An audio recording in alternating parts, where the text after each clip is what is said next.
최근에 실제로 반토막으로 거래가 된 아파트들이 늘어나고 있다는 기사들을 아마 한 번쯤 보셨을 거라고 생각이 드는데요. 이러한 부분들이 지금 현 상황 속에서 실제로 이루어지고 있는지, 그리고 앞으로 어떤 지역들의 하락폭이 크고 그런 지역들을 관심 있게 봐야 되는지. 임성배 TV. 보동과 덴데크.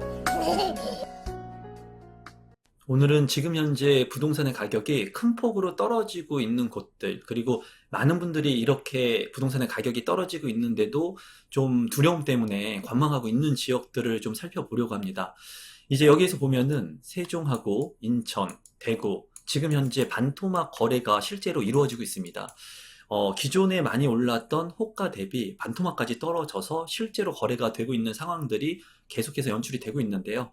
오늘은 그러한 부분들을 실제로 한번 살펴보고 지금 현재 어떠한 곳에 관심을 가져야 되는지, 그리고 제가 가지고 있는 생각들을 좀 공유해 보도록 하겠습니다. 우선 하락의 폭이 큰 지역들을 한번 살펴보면요. 여기에 보면은 파란색 계열로 이제 짙은 색깔의 농도가 있는데요. 여기서 보면은 20% 이상 하락한 곳들을 이렇게 파란색으로 색칠을 해놨습니다. 여러분들께서도 아시다시피 앞서 말씀드린 인천이 마이너스 21.5%, 그리고 충남과 대전 같은 경우에도 11.9%, 18.1%, 또한 대구 같은 경우에는 마이너스 18.9%, 그리고 부산 같은 경우에도 16.6%로 큰 폭으로 떨어지고 있어요. 이렇게 많이 떨어지고 있는 지역들 중에 오늘은 제가 세종에 대한 부분들을 여러분들한테 좀 말씀을 드려보려고 하는데요. 세종 같은 경우에는 지금도 계속해서 개발이 이루어지고 있습니다. 또한 이제 정부의 이전이라든가 정부 청사의 그런 개발들로 인해 가지고 많은 사람들이 관심을 갖고 있는데, 지금 현재 세종 같은 경우에 큰 폭으로 부동산 가격이 떨어지고 있는데 이러한 가격이 적정 수준인지, 그리고 어느 정도 가격이 합리적인 가격이고 지금의 현재의 상황을 제가 어떤 시선으로 바라보고 있는지 여러분들한테 좀 말씀을 드려볼 건데요. 오늘 이 짧은 영상을 끝까지 보시는 분들 같은 경우에는 세종시에 대해서 잘 모른다고 하더라도 큰 틀을 이해할 수 있을 거고요. 세종시에서 어떠한 지역을 관심 있게 봐야 되는지, 앞으로 가격이 오를 수밖에 없는 지역은 어떤 곳인지 제가 좀 말씀을 드려보도록 하겠습니다. 우선 세종의 도시기본 계획을 보면은 이런 계획안들이 나와 있습니다. 그런 계획안들 중에서 여러분들이 좀 관심을 갖고 계셔야 되는 내용들을 좀 살펴보면은, 세종 같은 경우에는 이제 위쪽으로는 북부 생활권, 그리고 동쪽으로는 동부 생활권, 서부 생활권, 그리고 남부 생활권으로 나누어지게 됩니다. 여기에서 여러분들이 눈여겨보실 곳은 어디냐면은 개발이 이루어지는 곳, 그리고 개발 축이 지금 현재 계획된 곳이라고 볼 수가 있는데요. 이렇게 네 개의 권역 중에 이제 우측에 자료를 보게 된다면, 이제 붉은색으로는 주 발전축이 있고요. 그리고 파란색으로는 보조 발전축이 이렇게 있습니다. 이 축이 이제 개발축이라고 볼 수가 있어요. 조금 어려울 수 있지만은 간단히만 제가 요약해서 말씀을 드리면, 그러면 이러한 개발축 중에 어디를 봐야 되느냐라고 만약에 물으신다면, 이제 세종시에 있는 개발 생활권을 봐야 됩니다. 이 생활권 같은 경우에는 이제 6개의 생활권으로 나눠져 있고요. 1생활권과 2생활권 같은 경우에 이제 서부 생활권에 있습니다. 그래서 지금 현재 가장 이제 관심을 갖고 봐야 되는 곳 같은 경우에는 1생활권과 2생활권, 그리고 서부 생활권에 있는 지역들이 지속적으로 개발될 수 있는 여지가 크기 때문에 이 지역을 눈여겨보셔야 된다는 것을 여러분들께서 좀 기억하시면 좋을 것 같고, 서부 생활권이 왜 중요하냐면 이 개발축을 중심으로만 해가지고 집중할 것이 아니라 인구가 가장 많이 유입되게끔 정부에서 계획하고 있는 곳이 서부 생활권의 지역들을 많은 인구를 유입하게끔 지금 현재 계획을 하고 있습니다.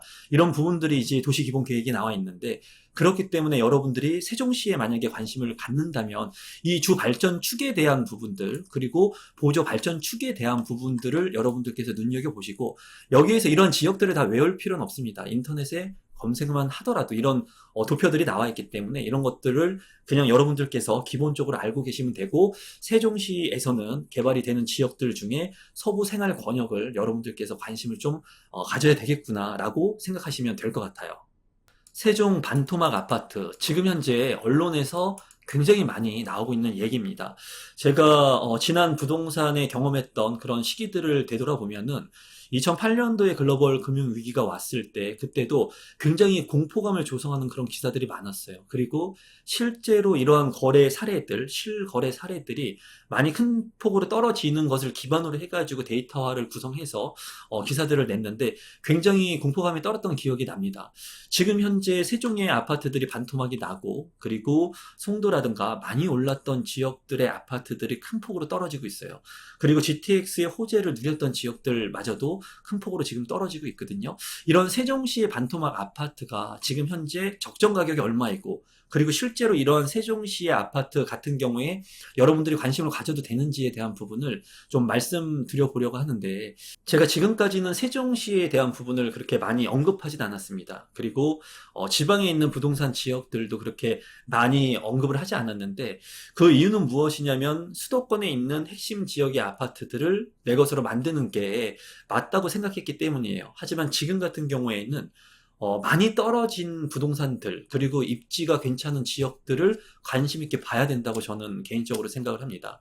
그래서 지금 현재 세종시의 가격이 반까지 떨어져서 실거래가 되고 있는 그런 상황이라고 뉴스 기사에서 굉장히 많이 지금 나오는데 그러한 부분들이 실질적으로 맞는 부분인지 한번 살펴보도록 하겠습니다. 우선 실제로 반토막 가격 거의 49% 가격까지 떨어져서 실거래가 된 사례를 제가 찾아왔는데요.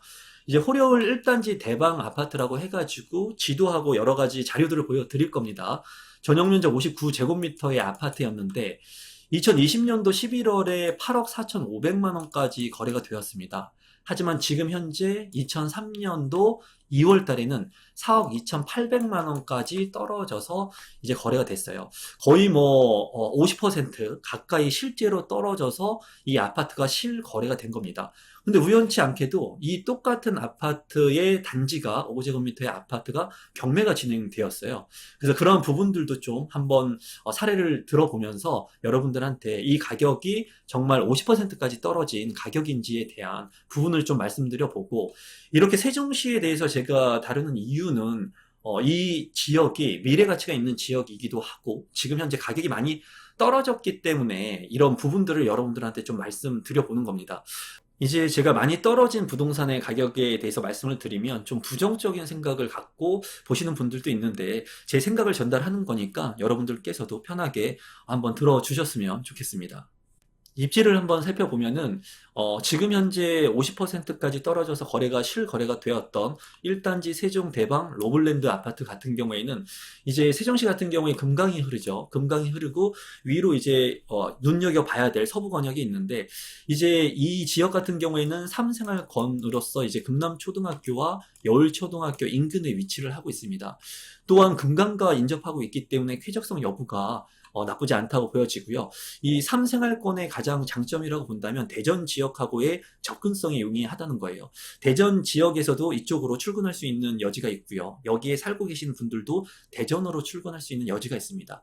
최근에도 제 지인 같은 경우에는 대전에 이제 일자리를 가지고 거주하고 계신 분이 있는데 세종의 아파트 가격이 굉장히 큰 폭으로 올랐기 때문에 지금까지는 이제 보고만 있었는데 많이 올랐던 가격이 조정을 받다 보니까 지금 현재는 매입을 하려고 관심을 갖고 있어요. 지금 현재 이 노블랜드 대방 아파트 같은 경우에는 입지적으로도 잘 체계적으로 구성이 된 아파트 단지라고 볼 수가 있습니다. 그럼 실제로 이 아파트가 반토막이 나서 거래가 됐는데 실거래 가격을 한번 살펴보도록 하겠습니다. 매매 가격을 살펴보면은 이제 점으로 되어서 매매가가 책정이 되어 있죠. 그런데 최고가로 거래가 된 것이 2020년도 11월 달에 8억 4,500만 원에 거래가 되었어요. 이 그래프에서 보면은 이제 2021년도에 이렇게 빨간색으로 표가 점선이 있는 것을 확인할 수가 있습니다. 유달리 굉장히 높은 가격이 책정이 됐죠. 이러한 사례들은 좀 걸러내는 게 좋습니다. 최저가에 너무나 낮은 가격이라든가 최고가에 너무 높게 거래가 된 가격은 실거래 가격이라고 하더라도 표준 범위 내에서 조금 제하는 게 현명하다고 생각을 하거든요. 그런데 이렇게 8억 4,500만 원에 거래된 부분에 있어서 최근에 2023년 2월에는 앞서 말씀드린 것처럼 4억 2,800만 원에 거래가 됐고요. 4억 원에도 거래가 되고 4억 원대 초반에 많이 거래가 됐습니다. 거의 뭐 반토막까지 거래가 된 사례를 확인할 수 있는데, 제가 봤을 때 여기에 호가를 대비해가지고 반토막의 기준을 보는 것보다는 2021년 1월에 가격이 이제 6억 8,500만 원 정도가 됐더라고요. 이때 가격을 기준으로 한다면 이 아파트의 가격은 한 60%에서 70% 가격이 이제 떨어진 가격으로 도출이 됩니다. 제가 이제 다른 사례들도 말씀을 드릴 건데, 실거래 현 상황에서 어느 정도의 가격이 형성이 되어 있느냐, 실제의 최고가 호가 또는 많이 거래가 되는 그 가격 대비 60%에서 65%의 가격이 지금 적정 가격의 수준이라고 평가가 되고, 그만큼 지금 떨어졌다고 생각이 듭니다. 이러한 부분들은 이 세종시 같은 경우에도 그렇고요. 큰 폭으로 많이 떨어졌던 송도 지역 같은 경우에도 최근에 60%의 가격대를 유지하고 있어요. 그럼 실제로 1단지에 경매가 된 사례는 얼마에 낙찰이 됐는지 한번 확인을 해 보도록 하겠습니다. 최근에 3월 6일에 낙찰이 되었습니다. 매각이 되었고, 이 아파트 같은 경우에는 1단지 101동 13층에 있는 매물이었는데요. 감정 가격 같은 경우에는 6억 2,100만 원에 책정이 되었습니다. 그리고 유찰이 두 번 되어서 49%의 50%가 채 안 되는 가격에 경매가 진행됐었죠. 이 물건 같은 경우에는 6억 2,100만 원에 감정가가 책정이 됐지만 한 번 유찰이 되고 또 두 번 유찰이 되어서 3억 429만 원에 이제 경매가 진행됐습니다. 제가 예전 영상에서도 말씀을 드렸다시피 이렇게 한 번 떨어지고 두 번 떨어지면 50% 이하로 떨어지면 많은 사람들이 관심을 갖게 돼요. 물건 같은 경우에도 내가 관심이 없다가 이제 핫딜이라든가 이 가격이 많이 떨어지게 되면은 관심을 갖는 거와 똑같은 이치인데요. 3억 원 초반대에 경매가 진행됐는데 무려 21명이 입찰에 참여를 했고요. 이제 낙찰가는 71%의 가격에 낙찰이 됐습니다. 4억 4,229만 원에 이제 낙찰이 되었는데, 이 금액을 보게 된다면 종전의 최저 가격은 4억 3,400만 원이었어요. 그 가격을 넘은 거죠. 이런 사례가 경매에서는 굉장히 많습니다. 그래서 정말 진짜 고수인 경매인들은 1차 가격인 100% 가격에 입찰을 한다던가, 한 번 유찰됐을 때 남들이 아주 저렴하다고 느끼지 않을 때, 상대적으로 보편적으로 조금 저렴하다고 느낄 때 그런 물건들을 단독 입찰이나 두세 명의 경쟁자를 물리치고 입찰에 참여를 해서 낙찰을 받는데, 이분 같은 경우에는 이제 71%라는 4억 4천만 원에 낙찰을 받게 된 거죠. 그래서 지금 현재 경매가 대비 그리고 매매가 호가 그 표준 편차를 제외한 아파트의 가격들을 제외하고 실제로 낮게 내가 가져올 수 있는 가격들, 금매 가격들을 본다면 제가 봤을 때 60%에서 65%의 가격이라고 생각을 합니다. 그리고 이거는 이제 기본적인 베이스이기 때문에 이제 역세권이라든가 학군이 좋다든가 아니면은 쾌적성이 우수하다면 플러스 마이너스의 그런 표준 오차가 있을 것 같아요. 다만 이 영상을 보시는 분들이 이런 생각을 하진 않으셨으면 좋겠어요. 무조건 많이 오른 가격 대비 50%다 떨어졌구나.